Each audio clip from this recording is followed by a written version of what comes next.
Hello aspirants, welcome to the daily current affairs by civic centre IAS. ఈ వీడియోలో state పిఎస్సీలకు సంబంధించిన ముఖ్యమైన current affairs అంశాల గురించి తెలుసుకోబోతున్నాం. ఇందులో మొదటి ఆర్టికల్ని కనుక చూసుకున్నట్లయితే ఏప్రిల్ 2000 నుంచి స్థూల విదేశీ ప్రత్యక్ష పెట్టుబడుల ప్రవాహం $1 ట్రిలియన్ చేరుకోవడంతో భారతదేశం తన ఆర్థిక ప్రయాణంలో ఒక అద్భుతమైన మైలురాయిని సాధించడం జరిగింది. అయితే ప్రస్తుత ఆర్థిక సంవత్సరం ప్రథమార్థంలో ఎఫ్డిఐలు దాదాపు 26% పెరిగి $42.1 బిలియన్ చేరడం ఈ మైలురాయికి ఊతమివ్వడం జరిగింది. క్రియాశీల విధాన చట్టం, డైనమిక్ వ్యాపార వాతావరణం మరియు పెరుగుతున్న అంతర్జాతీయ పోటీతత్వం ద్వారా నడపబడుతున్న ప్రపంచ పెట్టుబడి గమ్యస్థానంగా భారతదేశం యొక్క పెరుగుతున్న ఆకర్షణను ఇటువంటి వృద్ధి ప్రతిబింబిస్తూ ఉంటుంది. అయితే ఇప్పుడు భారతదేశంలో ఉన్నటువంటి విదేశీ ప్రత్యక్ష పెట్టుబడుల పాత్ర, దాని యొక్క ప్రభావం అనేది భారతదేశంపై ఎలా ఉంటుందో చూద్దాం. విదేశీ ప్రత్యక్ష పెట్టుబడులు అనేవి ఒక సంస్థ లేదా మరొక వ్యక్తి మరొక దేశంలో ఉన్న వ్యాపార ప్రయోజనాల కోసం చేసే పెట్టుబడి. ఎఫ్డిఐ అనేది పెట్టుబడిదారుడు విదేశీ దేశంలో ప్రత్యక్ష వ్యాపార ఆసక్తిని కొనుగోలు చేయడానికి అనుమతిస్తుంది. అయితే ఇందులో కొన్ని సాధారణమైనవి చూసినట్లయితే, మొదటిది మరో దేశంలో అనుబంధ సంస్థను ఏర్పాటు చేయడం, లేదా ఇప్పటికే ఉన్న విదేశీ కంపెనీని కొనుగోలు చేయడం లేదా విలీనం చేయడం, ఒక విదేశీ కంపెనీతో జాయింట్ వెంచర్ భాగస్వామ్యాన్ని ప్రారంభించడం వంటివి మనం చూస్తూ ఉంటాం. అయితే భారతదేశ అభివృద్ధిలో ఎఫ్డిఐల పాత్ర కనుక చూసినట్లయితే, ఎఫ్డిఐలు రుణేతర ఆర్థిక వనరులను అందిస్తూ ఉంటాయి. దీంతోపాటు సాంకేతిక బదిలీని సులభంతరం చేస్తాయి మరియు ఉపాధి అవకాశాలను సృష్టించడం చేస్తూ ఉంటాయి. అయితే ప్రభుత్వ కార్యక్రమాలు గనక చూసుకున్నట్లయితే మేక్ ఇన్ ఇండియా, సరళీకృత సెక్టోరల్ విధానాలు, గూడ్స్ అండ్ సర్వీసెస్ ట్యాక్స్ వంటివి చూడవచ్చు. అయితే ఎఫ్డిఐల ప్రవాహం ఏప్రిల్ 2014 నుంచి సెప్టెంబర్ 2024 వరకు గనక చూసుకున్నట్లయితే మొత్తం $709.84 మిలియన్ అనేదిగా ఉంది. అయితే ఇది ప్రపంచ ఆర్థిక వ్యవస్థలో భారతదేశం పెరుగుతున్న ఏకీకరణకు ఎఫ్డిఐ దోహదం చేస్తూ ఉంటుంది. అంతేకాకుండా ఈ ఎఫ్డిఐల వృద్ధికి దోహదపడే కీలక అంశాలను కనుక మనం చూసుకున్నట్లయితే, ఇందులో మొదటిది వరల్డ్ కాంపిటేటివ్నెస్ ఇండెక్స్ 2024. 2021లో 43వ స్థానంలో ఉన్న భారత్ ర్యాంకు 40వ స్థానానికి ఎగబాకింది. దీని తర్వాత గ్లోబల్ ఇన్నోవేషన్ ఇండెక్స్ 2023. ఇందులో 2015లో 81వ స్థానంలో ఉన్న భారత్ 40వ స్థానానికి ఎగబాకింది. దీని తర్వాత గ్రీన్ ఫీల్డ్ పెట్టుబడులు, ప్రపంచవ్యాప్తంగా గ్రీన్ ఫీల్డ్ ప్రాజెక్టులు గ్రహీతల్లో భారత్ 3వ స్థానంలో ఉంది. 4వది ప్రాజెక్ట్ ఫైనాన్స్ డీల్. అంతర్జాతీయ ప్రాజెక్ట్ ఫైనాన్స్ డీల్స్లో భారత్ 64% వృద్ధితో ప్రపంచవ్యాప్తంగా 2వ స్థానంలో నిలిచింది. ఇవన్నీ కూడాను ఎఫ్డిఐల కీలక వృద్ధికి దోహదపడే అంశాలుగా పరిగణించడం జరిగింది. ఇకపోతే వ్యాపార పర్యావరణ మెరుగుదలలు చూసినట్లయితే, ప్రపంచ బ్యాంకు డూయింగ్ బిజినెస్ రిపోర్ట్లో భారత్ స్థానం 142వ స్థానం నుంచి 63వ స్థానానికి గణనీయంగా మెరుగుపడింది. ప్రభుత్వ చొరవలు, నిబంధనలు క్రమబద్ధీకరించాయి మరియు బ్యూరోక్రటిక్ అడ్డంకులను తగ్గించడం జరిగింది. విదేశీ పెట్టుబడులకు భారతదేశాన్ని మరింత ఆకర్షణీయంగా మార్చాయి. దీంతోపాటు ఎఫ్డిఐలను ఆకర్షించే విధాన సంస్కరణలు గనక చూసుకున్నట్లయితే, మెజారిటీ రంగాలు ఆటోమేటిక్ రూట్ కింద 100% ఎఫ్డిఐలు సిద్ధంగా ఉన్నాయి. ఆదాయపు పన్ను సంస్కరణలు, ఏంజల్ ట్యాక్స్ రద్దులు, విదేశీ కంపెనీలకు ఆదాయపు పన్ను రేట్ల తగ్గింపు అనేవి మనం చూడవచ్చు.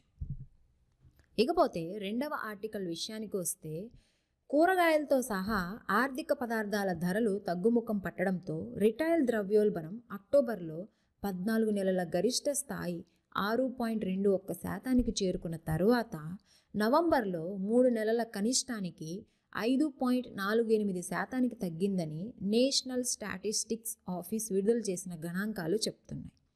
ఇప్పుడు రిటైల్ ద్రవ్యోల్బణం గురించి తెలుసుకుందాం. రిటైల్ ద్రవ్యోల్బణాన్ని వినియోగదారుల ధరల సూచి ద్రవ్యోల్బణం అని కూడా అంటారు. ఇది కుటుంబాలు తమ రోజువారీ వినియోగం కోసం కొనుగోలు చేసే వస్తువులు మరియు సేవల రిటైల్ ధరలలో మార్పును ట్రాక్ చేస్తూ ఉంటుంది. సిపిఐ అనేది ప్రభుత్వం ఎప్పటికప్పుడు మార్చగల లేదా మార్చని వస్తువులు మరియు సేవల యొక్క స్థిరమైన బుట్ట కోసం లెక్కించబడుతూ ఉంటుంది.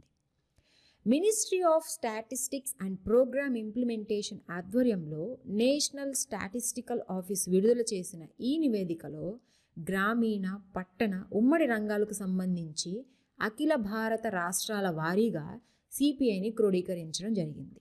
అయితే ఇది ప్రతీ నెల సిపిఐ గణాంకాలు అనేది విడుదల చేస్తూ ఉంటుంది. ఇప్పుడు రిటైల్ ద్రవ్యోల్బణానికి గల కారణాలు కనుక చూసినట్లయితే ఇందులో మొదటిది డిమాండ్ఫుల్ ద్రవ్యోల్బణం. వస్తువులు, సేవలకు డిమాండ్ సరఫరాను మించిపోయినప్పుడు ఇది సంభవిస్తూ ఉంటుంది.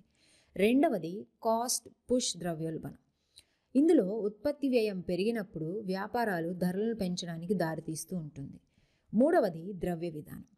ద్రవ్య సరఫరాలో పెరుగుదల ఆర్థిక వృద్ధిని మించితే ద్రవ్యోల్బణానికి కారణమవుతుంది. ఇది అదే మొత్తంలో వస్తువులను వెంబడించడానికి దారితీస్తూ ఉంటుంది. నాలుగవది సరఫరా షాక్లు. ఇందులో ప్రకృతి వైపరీత్యాలు లేదా భౌగోళిక అస్థిరత వంటి సంఘటనల సరఫరా గొలుసులకు అంతరాయం కలిగిస్తూ ఉంటాయి. అంతేకాకుండా ఇవి ధరలను పెంచుతూ కూడా ఉంటాయి. ఉదాహరణకి చమురు ధరల పెరుగుదల. ఇకపోతే 3వ ఆర్టికల్ విషయానికి వస్తే, పార్లమెంట్లో రాజ్యాంగంపై ప్రత్యేక చర్చ సందర్భంగా లోక్సభ, అన్ని రాష్ట్రాల అసెంబ్లీలకు ఉమ్మడి ఎన్నికలు నిర్వహించడానికి వీలు కల్పించే రాజ్యాంగ సవరణ బిల్లు, ఢిల్లీ కేంద్ర పాలిత ప్రాంతాల్లో అసెంబ్లీ ఎన్నికలను సమీకృతం చేసే సాధారణ బిల్లు అనే 2 బిల్లులను ఆమోదించడం ద్వారా ఏకకాలిక ఎన్నికలను అమలు చేసే ప్రక్రియను కేంద్ర మంత్రివర్గం గురువారం ప్రారంభించడం జరిగింది. ఇప్పుడు ఒకే దేశం ఒకే ఎన్నికల గురించి తెలుసుకుందాం. ఒకే దేశం ఒకే ఎన్నికలు అని పిలువబడే ఏకకాల ఎన్నికలు అంటే లోక్సభ, అన్ని రాష్ట్ర శాసనసభలు మరియు పట్టణ, గ్రామీణ, స్థానిక సంస్థలకు ఒకేసారి ఎన్నికలు నిర్వహించడం. ప్రస్తుతం ఈ ఎన్నికలన్నీ ఒకదానికొకటి స్వతంత్రంగా నిర్వహించబడతాయి. ప్రతి ఎన్నికైన సంస్థ యొక్క నిబంధనలు నిర్దేశించిన కాలపరిమితిని అనుసరిస్తూ ఉంటాయి. ఒకే దేశం ఒకే ఎన్నికలు అనే కాన్సెప్ట్లో అన్ని రాష్ట్రాలు లోక్సభ ఎన్నికలను ఒకేసారి నిర్వహించే వ్యవస్థను రూపొందించారు. అయితే రాష్ట్రాలకు, కేంద్రానికి ఒకేసారి ఎన్నికలు జరిగేలా భారత ఎన్నికల చక్రాన్ని పునర్నిర్మించాల్సి ఉంటుంది. అంటే ఓటర్లు ఒకే రోజు ఒకే సమయంలో లోక్సభ, రాష్ట్ర అసెంబ్లీల సభ్యులకు ఓటు వేస్తారని దీని అర్థం. ఇప్పుడు ఏకకాల ఎన్నికల చరిత్ర కనుక మనం చూసుకున్నట్లయితే 1951లో స్వతంత్ర భారతదేశంలో లోక్సభకు, రాష్ట్రాల శాసనసభలకు ఒకేసారి ఎన్నికలు జరిగాయి. తరువాత 3 చక్రాల ఎన్నికల్లో కొన్ని విచ్చలవిడి సంఘటనలు మినహా ఏకకాలంలో లోక్సభ మరియు శాసనసభ ఎన్నికలు జరిగాయి. దీంతోపాటు 1960లో అసెంబ్లీ రద్దు కావడంతో మధ్యంతర ఎన్నికలు జరిగినాయి. కేరళలో జరిగినాయి. నాగాలాండ్, పాండిచ్చేరిలో 1962లో సార్వత్రిక ఎన్నికల తర్వాత అసెంబ్లీ ఏర్పాటు అనేది జరిగింది. అయితే ఒకేసారి ఎన్నికలు నిర్వహించే ఇతర దేశాలు కనుక చూసుకున్నట్లయితే Germany, Japan, Indonesia, Philippines, Belgium ఇవన్నీ కూడాను ఒకేసారి ఎన్నికలు నిర్వహించే ఇతర దేశాలుగా ఉన్నాయి. ఇకపోతే 4వ ఆర్టికల్ విషయానికి వస్తే, అమృత్ 2.0 కింద 9,584 కోట్ల ప్రాజెక్టులను విడుదల చేయడం జరిగింది. అయితే ఇప్పుడు అమృత్ 2.0 యొక్క ముఖ్య లక్షణాలు కనుక చూసుకున్నట్లయితే, Atal mission for rejuvenation and urban transformation 2.0 పథకాన్ని 2021 అక్టోబర్ 1న స్థాపించడం జరిగింది.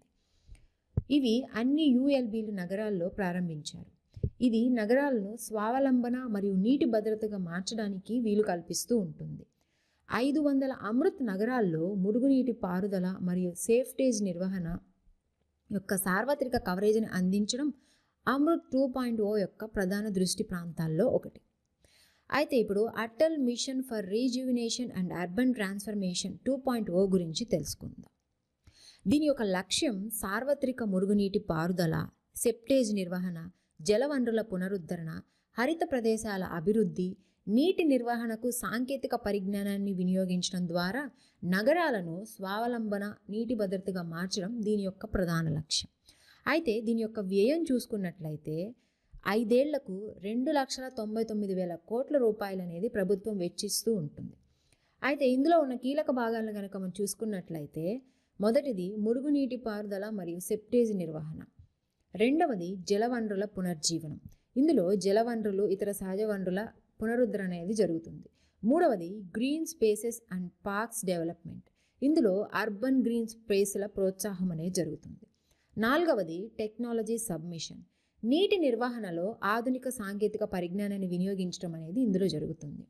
ఇకపోతే ఈ పథకం యొక్క ఆర్థిక వివరాలు కనుక చూసుకున్నట్లయితే అమృత్ 2.0 యొక్క మొత్తం వ్యయం 2,99,000 కోట్ల రూపాయలు. దీంతోపాటు రాష్ట్రాలు, కేంద్రపాలిత ప్రాంతాలకు కేంద్ర సాయం అనేది 66,750 కోట్లు అనేది కేటాయించడం జరిగింది. అందులో ఆమోదించిన కేంద్ర సాయం కనుక చూసుకున్నట్లయితే అంటే 11 నవంబర్ నాటికి 63,976.77 కోట్లు అనేది కేంద్ర సాయం ఆమోదించడం జరిగింది. ఇకపోతే ఈ ప్రాజెక్ట్ యొక్క అనుమతులు మరియు స్థితి కనుక చూసుకున్నట్లయితే ఆమోదం పొందిన ప్రాజెక్టులు 1,89,458 కోట్ల విలువైన 8,998 ప్రాజెక్టులు అనేవి ఈ పథకం కింద అనుమతి పొందాయి.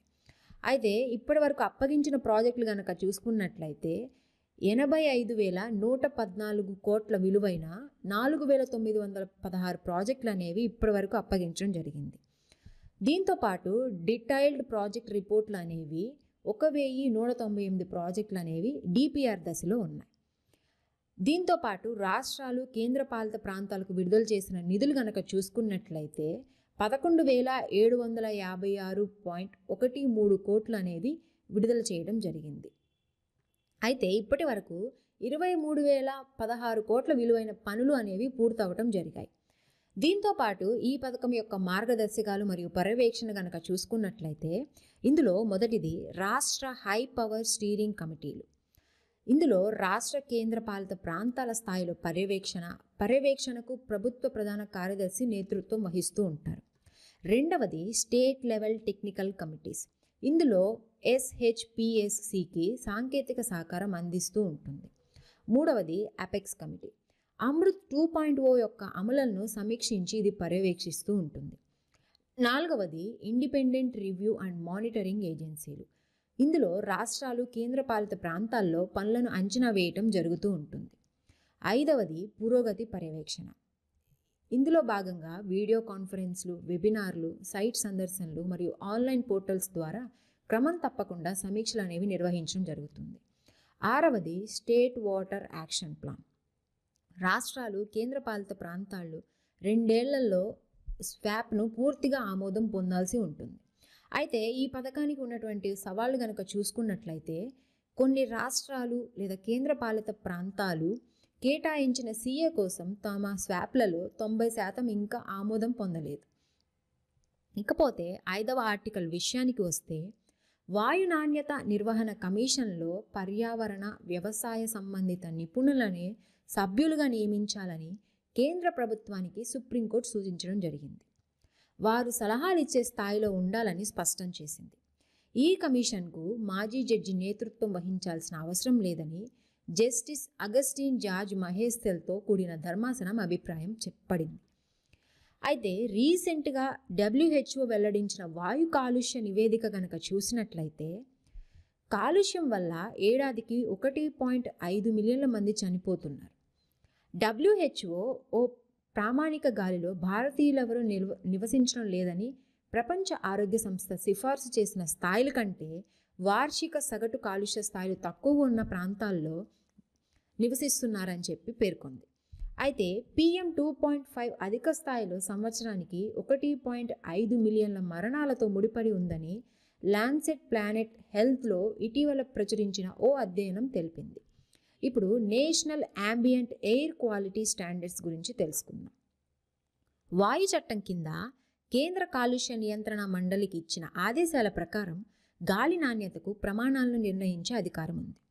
అందువల్ల ప్రస్తుత నేషనల్ యాంబియంట్ ఎయిర్ క్వాలిటీ స్టాండర్డ్స్ను CPCB నవంబర్ 2009లో నోటిఫై చేయడం జరిగింది.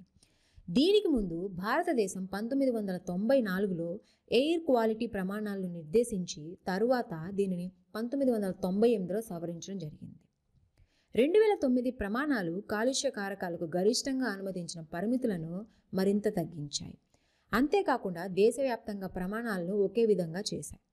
గతంలో ఇండస్ట్రియల్ జెడ్కు తక్కువ కఠినమైన ప్రమాణాలు ఉండేవి. ఇకపోతే ఈ కాలుష్యం కింద కవర్ చేయబడిన కాలుష్య కారకాలు కనుక చూసుకున్నట్లయితే sulphur dioxide, nitrogen dioxide, particulator matter, లేదా PM10, పార్టిక్యులేటెడ్ మ్యాటర్ లేదా PM2.5, ozone, carbon monoxide, ammonia, lead, benzene, benzopyrene, arsenic, nickel ఇవన్నీ కూడాను కవర్ చేయబడినటువంటి కాలుష్య కారకాలుగా ప్రకటించడం జరిగింది. మరికొన్ని కొత్త అంశాలతోటి రేపటి వీడియోలో మళ్ళీ కలుసుకుందాం. Thank you.